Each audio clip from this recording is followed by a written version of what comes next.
തിരച്ചിൽ പുനരാരംഭിച്ചിരിക്കുന്നു.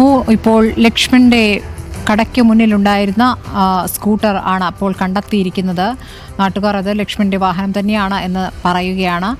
ഇപ്പോൾ വാഹനം കരക്കെത്തിച്ചിരിക്കുന്നു. നേരത്തെ ഈശ്വർ മാൽപ്പയാണ് ഈ വാഹനം കണ്ടെത്തിയിരുന്നത്. കരക്കെത്തിച്ചതിന്റെ ദൃശ്യങ്ങളാണ് പ്രേക്ഷകർ കണ്ടുകൊണ്ടിരിക്കുന്നത്. എ കെ അഭിലാഷ് ഉണ്ട് വിവരങ്ങളുമായി. അഭിലാഷ്, ഇപ്പോൾ ആ സ്കൂട്ടർ ഇപ്പോൾ കരയ്ക്ക് എത്തിച്ചിരിക്കുന്നു. എന്താണിപ്പോൾ അവിടെ നിന്ന് നൽകാവുന്ന വിവരങ്ങൾ? അതോടൊപ്പം തന്നെ ഇപ്പോൾ വേലിയിറക്ക സമയമായി, ഡ്രഡ്ജിംഗ് തുടങ്ങുകയാണ് അല്ലേ?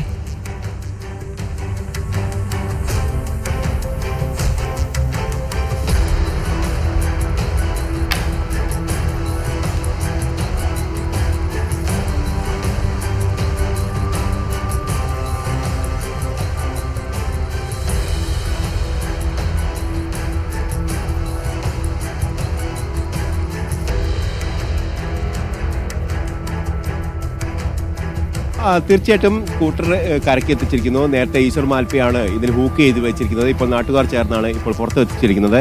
ഏതായാലും ഡ്രഡ്ജർ ഇപ്പോൾ ഇപ്പോൾ നേരത്തെ നാവികസേന കണ്ടെത്തിയിരുന്ന ആ സ്ഥലത്തിനടുത്തേക്ക് എത്തിയിട്ടുണ്ട്. ഏതാണ്ട് ഒരു 10 മീറ്റർ മാത്രം അകലെയാണ്. അവിടേക്ക് തെരച്ചിൽ നടത്താൻ സാധ്യതയുണ്ട്. കാരണം ഈ വേലിയിറക്ക സമയമാണ്. അതുകൊണ്ട് അങ്ങോട്ട് നീങ്ങിക്കൊണ്ട് അവിടെ തെരച്ചിൽ സാധിക്കുകയും ചെയ്യും. ഇതിലൊരു പ്രധാനപ്പെട്ട കാര്യം, ഈ സംസ്ഥാന സർക്കാരിൻ്റെയും അതോടൊപ്പം തന്നെ ജില്ലാ ഭരണകൂടത്തിൻ്റെയും കൃത്യമായ ഇടപെടലിനെ തുടർന്നാണ് ഈ ഡ്രഡ്ജർ അടക്കം ഇവിടെ എത്തിച്ചുകൊണ്ട് ഈ 3ാം ഘട്ട ദൗത്യം പുനരാരംഭിക്കാൻ കഴിഞ്ഞത്. ഒരു പക്ഷേ ഈ ദൗത്യം കാണാൻ കഴിയുമോ എന്നൊരു സംശയം ആദ്യഘട്ടത്തിൽ ഉണ്ടായിരുന്നെങ്കിൽ പോലും പിന്നീട് ഇത്തരത്തിൽ ക്രിയാത്മകമായ ഇടപെടൽ ഉണ്ടായി എന്നുള്ളത് വസ്തുത തന്നെയാണ്. പക്ഷേ അപ്പോൾ പോലും ഇവിടെ എത്തിയതിന് ശേഷം ഏത് തരത്തിലാണ് ഇവിടെ ഈ പ്രവർത്തനങ്ങൾ നടത്തിയത് എന്നുള്ളതാണ്. കാരണം ഒരു കൃത്യമായ ഒരു ഫോക്കസ് കേന്ദ്രീകരിച്ച് ഒരു തെരച്ചിലേക്ക് പോകാൻ കഴിഞ്ഞിരുന്നില്ല എന്നതാണ് ഏറ്റവും പ്രധാനപ്പെട്ട കാര്യം.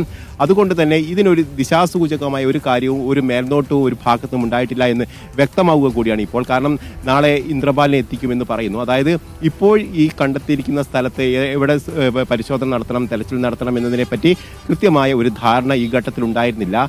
ഇന്ദ്രപാലൻ വന്നതിന് ശേഷം ആ സ്ഥലം ലൊക്കേറ്റ് ചെയ്ത് വീണ്ടും കൂടുതൽ സിഗ്നലുള്ള സ്ഥലം ഏതാണെന്ന് മനസ്സിലാക്കിയതിന് ശേഷം അവിടെ ഈ പരിശോധന തുടങ്ങാം എന്നുള്ള ഒരു കാര്യം കൂടിയാണ് പറയുന്നത്. അതോടൊപ്പം തന്നെ ഈശ്വർ മാൽപ്പയുമായി ബന്ധപ്പെട്ട വിഷയങ്ങളിലും ഈ അവ്യക്തത നിലനിൽക്കുന്നുണ്ട്. കാരണം ഈശ്വർ മാൽപ്പയ്ക്ക് നേരത്തെ തന്നെ ഇതുമായി ബന്ധപ്പെട്ട് ഇവിടെ എത്തുകയും അതോടൊപ്പം തന്നെ യൂട്യൂബിലും അതോടൊപ്പം തന്നെ ഫേസ്ബുക്കിലുമൊക്കെ ഈ ദൃശ്യങ്ങൾ പകർത്തി പോസ്റ്റ് ചെയ്യുകയൊക്കെ ചെയ്തത് ജില്ലാ ഭരണകൂടത്തിനൊക്കെ അതിർത്തി ഉണ്ടാക്കിയിരുന്നു എന്നുള്ള ഒരു വസ്തുതയാണ്. അതോടൊപ്പം തന്നെ ഈശ്വർ മാൽപ്പ കൃത്യമായ വിവരങ്ങൾ മാധ്യമപ്രവർത്തകർക്ക് കൈമാറുന്നതും ഒരുപക്ഷെ അലോസരം ഉണ്ടാക്കിയിരിക്കാം എന്നതാണ് ഏറ്റവും പ്രധാനപ്പെട്ട ഘടകം. ഇതൊക്കെ ഈശ്വർ മാൽപ്പയെ അകറ്റി നിർത്തുന്നതിനെ പ്രേരിപ്പിച്ചു എന്ന് വേണം കരുതാൻ. കാരണം അതോടൊപ്പം തന്നെ ഈ ഇതുമായി ബന്ധപ്പെട്ട് സുരക്ഷാ കാരണങ്ങളൊക്കെ അത് പറയുന്നുണ്ടെങ്കിൽ പോലും ഇത്തരം കാര്യങ്ങളൊക്കെ നമ്മൾ വിസ്മരിച്ചുകൊണ്ട് മുന്നോട്ട് പോകാൻ കഴിയില്ല എന്നതാണ് വസ്തുത. കാരണം ഈ ഡ്രഡ്ജർ എത്തിച്ച് ഏതാണ്ട് 3ാമത്തെ ദിവസത്തിലേക്ക് കടക്കുമ്പോൾ പോലും ഇപ്പോഴും കൃത്യമായ ആ സ്പോട്ടിലേക്ക്, അതായത് കോണ്ടാക്ട് 1, 2 എന്ന് പറയുന്ന ആ സ്പോട്ടിലേക്ക് എത്തിക്കാൻ കഴിഞ്ഞിട്ടില്ല എന്നുള്ള കാര്യം അവിടെ തന്നെ നിൽക്കുന്നു എന്നുള്ളത് പ്രധാനപ്പെട്ട വിഷയം തന്നെയാണ്. ഇപ്പോഴും ഈ വിവാദങ്ങളൊക്കെ ഉണ്ടായി വലിയ തരത്തിലുള്ള ഈ ചർച്ചയൊക്കെ ആയതിനു ശേഷമാണ് ഇപ്പോൾ ഈ ഡ്രഡ്ജർ ആ ഭാഗത്തേക്ക് നീക്കി തെരച്ചിൽ സാധ്യമാക്കാനുള്ള നീക്കം നടക്കുന്നു എന്നുള്ളതാണ് വസ്തുത. മറ്റൊന്ന്, ഇത് 3 ദിവസത്തേക്ക് മാത്രമായിരുന്നു ഇത് ഡ്രഡ്ജർ കമ്പനിയുമായി കരാറുണ്ടായിരുന്നത്. പക്ഷേ ഇപ്പോൾ ഈ വിഷയം വലിയ തരത്തിൽ ചർച്ച ചെയ്യാവുന്നതോടുകൂടി അത്തരമൊരു സമയപരിധി ഇല്ല എന്നുള്ള കാര്യം കൂടി പറയുന്നു. അതായത് 10 ദിവസത്തേക്ക് ഇതിനുള്ള അവകാശം ഡ്രഡ്ജിംഗ് കമ്പനിക്കുണ്ട്. അതായത് ഇവിടെ ഡ്രഡ്ജിംഗ് നടത്താനും അതോടൊപ്പം തന്നെ ഈ പുഴയിൽ സ്കൂബ ചെയ്യാനും ഒക്കെയുള്ള അവകാശം ഇവർക്ക് കൊടുത്തിട്ടുണ്ട് എന്നുള്ള കാര്യം കൂടിയാണ് പറയുന്നത്. അതായത് കുറെ കൂടി ഇക്കാര്യങ്ങളിലൊക്കെ വ്യക്തത വരുന്നുണ്ട്. പക്ഷേ ഏകോപനമില്ലായ്മ വലിയ തരത്തിലുള്ള പ്രതിസന്ധി സൃഷ്ടിച്ചു എന്നുള്ളതും എടുത്തു പറയേണ്ടുന്ന കാര്യമാണ്.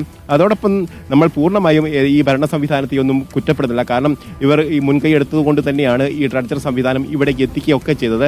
പക്ഷേ അപ്പോഴുണ്ടാവുന്ന ചില ന്യൂനതകൾ നമ്മൾ എടുത്തു പറയുക കൂടി ചെയ്യേണ്ടതുണ്ട്. കാരണം ഈ ദൗത്യം പൂർണ്ണമായും കൃത്യമായ രീതിയിൽ തന്നെ മുന്നോട്ട് പോകേണ്ടത് പ്രധാനപ്പെട്ട ഒരു ആവശ്യമാണ്. കാരണം കേരളത്തിൽ നിന്നുള്ള അർജുനാണെങ്കിലും ഇവിടെ കർണാടകയിൽ നിന്നുള്ള 2 പേരാണെങ്കിലും അവരൊക്കെ കണ്ടെത്തേണ്ടതുണ്ട്. അതിനു പകരം മറ്റ് ചില മേഖലകളിലേക്ക് തിരച്ചിൽ വ്യാപിക്കുമ്പോഴുണ്ടാവുന്ന അക്കാര്യങ്ങൾ മാത്രമാണ് നമ്മൾ ശ്രദ്ധയിൽപ്പെടുത്തുകയും അക്കാര്യങ്ങൾ നിരന്തരം ആവർത്തിച്ച് പറയുകയും ചെയ്തത്. അതിൻ്റെ അടിസ്ഥാനത്തിൽ തന്നെയാണ് ഇപ്പോഴും നമ്മൾ പറഞ്ഞുകൊണ്ടിരിക്കുന്നത്. പ്രധാനമായും ഈ മേഖല കേന്ദ്രീകരിച്ച് തെരച്ചിലേക്ക് വരട്ടെ.